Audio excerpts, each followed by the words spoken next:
दोस्तों जय हिंद। आज हम बात करने वाले हैं G20 शिखर सम्मेलन से रिलेटेड। ठीक है, अध्यक्षता किसके पास है, विषय क्या है ना। तो बिना समय गवाए हम शुरू करेंगे। वीडियो पसंद आए तो दोस्तों के साथ शेयर करना मत भूलिएगा। ठीक है, 19वां G20 शिखर सम्मेलन में प्रधानमंत्री मोदी जी भाग लेने के लिए पहुंच गए हैं। इससे पहले कहाँ पर थे? नाइजीरिया। ठीक है, नाइजीरिया। अभी आ गए हैं ब्राज़ील। तो 19वां G20 शिखर सम्मेलन कहाँ पे हो रहा है? ब्राज़ील में, रियो डी जेनेरिया में। ठीक है, आधुनिक कला संग्रहालय में हुआ है इसका पूर्ण सत्र। ठीक है, पूर्ण सत्र जहाँ पे मोदी जी भाग लिए थे। और मोदी जी किस विषय पर बात किए या उसका मुख्य विषय क्या था?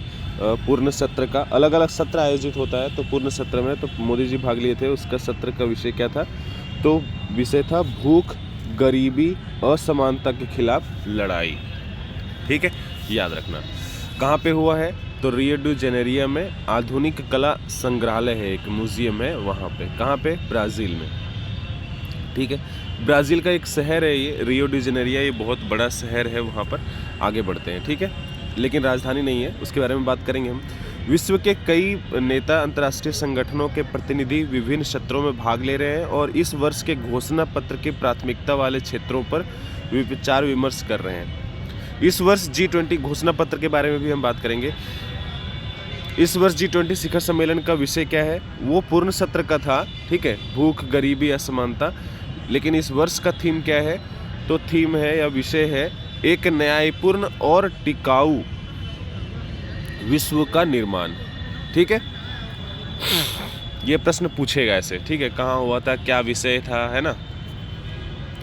प्रधानमंत्री नरेंद्र मोदी ने सामाजिक समावेशन और भूख गरीबी के खिलाफ लड़ाई विषय पर शिखर सम्मेलन के पूर्ण सत्र में भाग लिया। अभी बताए थे आपको। इस अवसर पर बोलते हुए श्री मोदी ने कहा, एक पृथ्वी एक परिवार एक भविष्य G20 ब्राज़ील शिखर सम्मेलन में उतना ही प्रासंगिक है जितना कि पिछले साल दिल्ली में आयोजित शिखर सम्मेलन में था। एक्चुअली जब G20 दिल्ली में हुआ था ना पिछले साल 2023 में 18वां शिखर सम्मेलन, तो उसका ये थीम था। ठीक है, एक भारत, एक पृथ्वी, एक परिवार और एक भविष्य। ठीक है, उन्होंने कहा दिल्ली में जो G20 शिखर सम्मेलन में लिए गए जन केंद्रित निर्णयों को ब्राज़ील की अध्यक्षता में, ब्राज़ील इसकी अध्यक्षता कर रहा है और इसके राष्ट्रपति कौन है? तो लुइज है ना, लुइज इनासियो। बड़ा लंबा सा नाम है, इनासियो, है ना। लूला डी सिल्वा। ठीक है, थोड़ा बहुत भी अगर नाम याद रह जाएगा तो काम बन जाएगा अपना। तो ब्राज़ील में हो रहा है। कहाँ पे? रियो डी जेनेरिया जो सिटी है उसके वहाँ पर। ब्राज़ील की राजधानी कहाँ है? तो ब्रासिलिया। ब्राज़ील से ब्रासिलिया, SILI ब्रासिलिया। करेंसी क्या है? तो ब्राज़ीलियन रियाल बोल लो। राष्ट्रपति बता दिया आपको, लूला डी सिल्वा वहाँ के राष्ट्रपति हैं। राजदूत अपने जो है भारत के ब्राज़ील में, उनका नाम क्या है? तो सुरेश रेड्डी। ठीक है,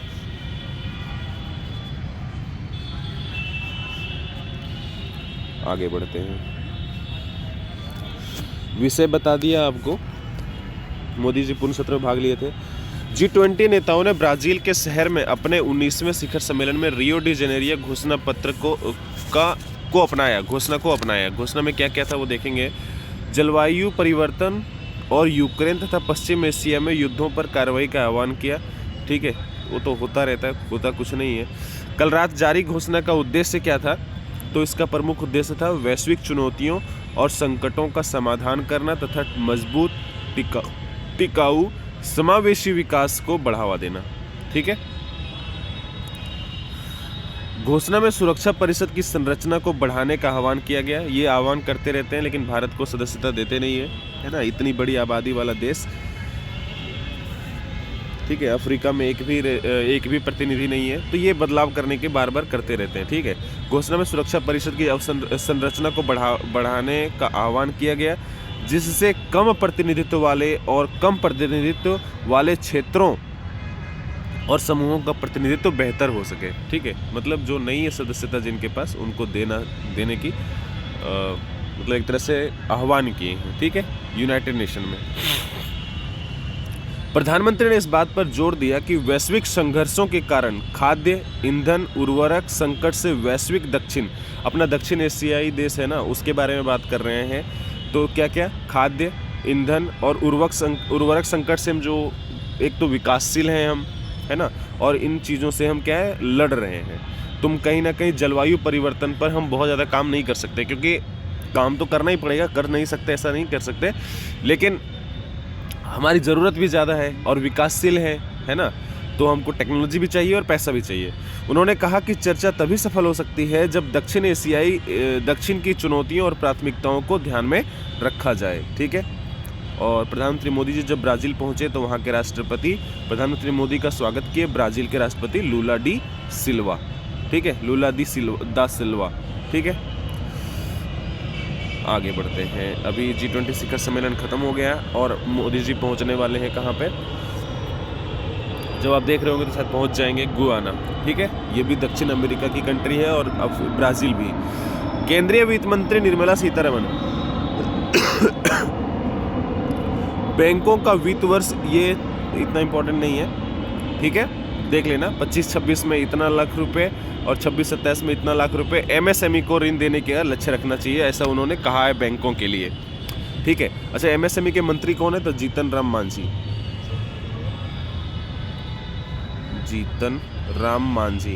है ना, जीतन राम मांझी। ये कहाँ से आते हैं, तो गया लोकसभा सीट से। ठीक है, बिहार के। मंत्री महोदय आज मुंबई में 11वें SBI बैंकिंग और इकोनॉमिक्स कॉन्क्लेव का मुख्य भाषण देते हुए बोल रही थी। ठीक है, मुंबई में इसका हेडक्वार्टर भी है, किसका, SBI का। और कब हुआ, तो 1 जुलाई, इसकी स्थापना कब हुई थी, 1 जुलाई 1955 में। ठीक है, 1 जुलाई 1955 में। हेडक्वार्टर भी कहाँ है इसका, SBI का, मुंबई में। इसके अध्यक्ष कौन है, तो अध्यक्ष का नाम याद रखना, चल्ला श्रीनिवासुलु शेट्टी। छल्ला भी बोलते हैं, छल्ला श्रीनिवासुलु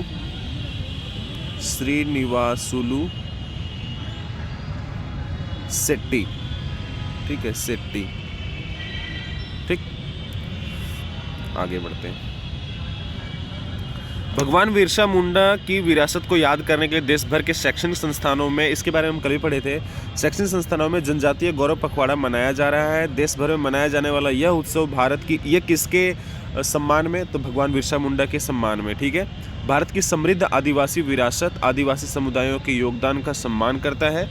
और ठीक है, तो उनके सम्मान में मनाया जा रहा है। हाल में उनका हम कितनावां बर्थडे मना रहे हैं, तो 185वें जयंती। ठीक है,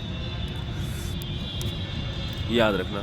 एक और चीज़ इसके बारे में याद रखिएगा, इसी समय क्या हो रहा है, तो डबल सिकल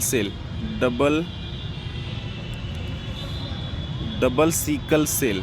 ठीक है, ये एक रोग है जो जनजातीय लोगों में भी है ना, एनीमिया प्रकार का है, ये ब्लड की कमी हो जाती है और भी तो ये वंशानुगत भी हो जाता है। तो इसको ख़त्म करने के लिए लक्ष्य रखा गया है, माफ़ करना, लक्ष्य रखा गया है 2047। ठीक है, ये प्रश्न भी पूछा जा सकता है। छत्तीसगढ़ में गुरु घासीदास तिमोर पिंगला को देश का 56वां बाघ अभ्यारण्य घोषित किया गया है। ठीक है, छत्तीसगढ़ में है गुरु घासीदास तिमोर पिंगला। ये इंपॉर्टेंट प्रश्न है, ये पूछा जा सकता है कि बाघ अभ्यारण्य कहाँ पर है, ये गुरु घासीदास तमोर पिंगला। तो याद रखिएगा ये कहाँ पे है, छत्तीसगढ़ में। और ये कौन सा है, भारत का, तो 56वां टोटल। अभी मतलब कितना हो गया अभ्यारण्य बाघ के लिए, तो वो 56 है। ठीक है, और पर्यावरण मंत्री भूपेंद्र यादव इसका क्या किए हैं, घोषणा किए हैं। ठीक है, छत्तीसगढ़ के बारे में बात आ गई है, तो छत्तीसगढ़ के बारे में थोड़ा सा मुख्यमंत्री कौन, राज्यपाल कौन, देख लेते हैं। विष्णुदेव साई, विष्णु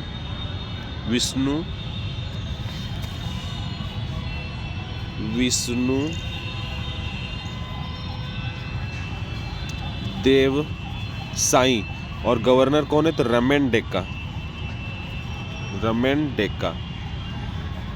ठीक है, लोकसभा सीटों की संख्या 11 और विधानसभा सीटों की संख्या 90। भारतीय अंतरिक्ष अनुसंधान संगठन इसरो ने क्या किया है, एक GSAT-20 था, है ना, GSAT-20 एक उपग्रह था जिसको हम लॉन्च करवाए किससे, तो स्पेस एक्स के फॉल्कन 9 रॉकेट से, ठीक है। ये स्पेस एक्स किसका है, तो ये एलन मस्क का है, ठीक है, अमेरिका का। तो पढ़ते हैं थोड़ा सा। अच्छा, भारतीय अंतरिक्ष अनुसंधान संगठन इसरो का जो ये है चेयरमैन है वो कौन है, तो एस सोमनाथ, ठीक है। तो पढ़ते हैं।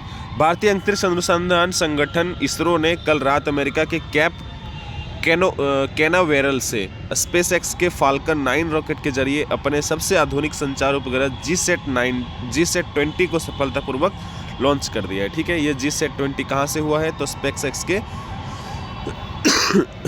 फाल्कन 9 से। इसरो के चेयरमैन एस सोमनाथ ने कहा है यह बहुत सफल रहा और सैटेलाइट पूरी तरह से क्या है, स्वस्थ है। यह सैटेलाइट क्या काम करेगा, तो यह संचार उपग्रह क्या करेगा, दूर दराज के क्षेत्रों में ब्रॉडबैंड सेवाएं देगा। यात्री विमानों में भी अब उड़ान के दौरान इंटरनेट की सुविधा मिल सकेगा। मतलब आप हवाई जहाज़ में एयरप्लेन मोड में डाल देते ना फ़ोन, अब ऐसा नहीं होगा, ठीक है। तो ये वहाँ पे ये सुविधा देगा, ठीक है। देखते हैं क्या होता है। इसका वजन कितना है, 4700 किलोग्राम, माफ़ करना, ठीक है। ये 14 वर्षों तक काम आएगा। आगे, गृह मंत्री अमित शाह आज गांधीनगर में राष्ट्रीय रक्षा विश्वविद्यालय में अखिल भारतीय पुलिस विज्ञान कांग्रेस, किसमें, गांधीनगर के राष्ट्रीय रक्षा विश्वविद्यालय में भारतीय पुलिस विज्ञान कांग्रेस की स्वर्ण जयंती संस्करण का उद्घाटन करेंगे। कहाँ पे, तो गांधीनगर में राष्ट्रीय रक्षा विश्वविद्यालय का। कहाँ पर, क्या चीज़ का, तो अखिल भारतीय विज्ञान कांग्रेस की स्वर्ण जयंती के लिए, ठीक है। कौन कर रहा है, तो अपने गृह मंत्री अमित शाह कर रहे हैं, ठीक है, याद रखना, ठीक।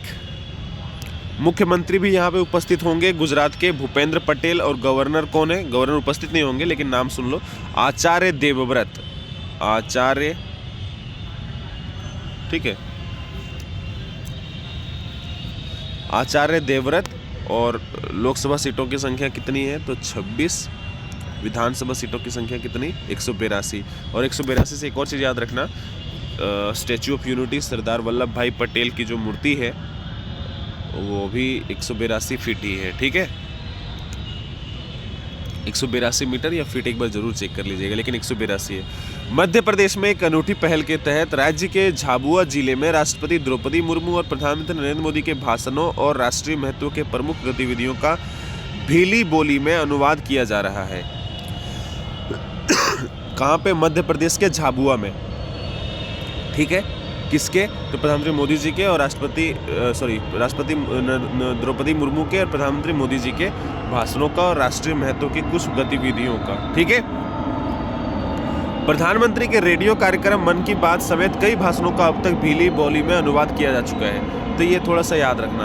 और उनके जो स्कूली पाठ्य पुस्तक है ना, कक्षा 5 तक के, उनका भी अनुवाद किया गया है, ठीक है। तो देख लेते थोड़ा सा। झाबुआ जिला की कलेक्टर कौन है, तो नेहा मीना। 80 से अधिक शिक्षकों ने प्रधानमंत्री नरेंद्र मोदी के मन की बात कार्यक्रम के एपिसोड का भीली बोली में अनुवाद किया। बढ़िया है, सबसे ज़रूरी चीज़ है ना, अपनी भाषा में, चाहे वो तेलुगु हो, संस्कृत हो, कुछ भी हो, है ना, गुजराती हो, सब अपने अपने भाषा में पढ़ें। हाँ, हिंदी को भी थोड़ा पढ़ें, ठीक है, तो सही है।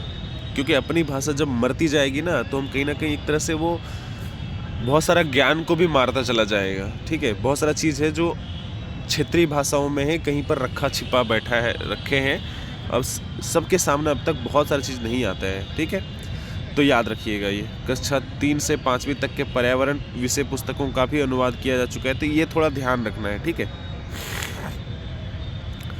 भीली एक पश्चिमी इंडो आर्यन भाषा है, ठीक है।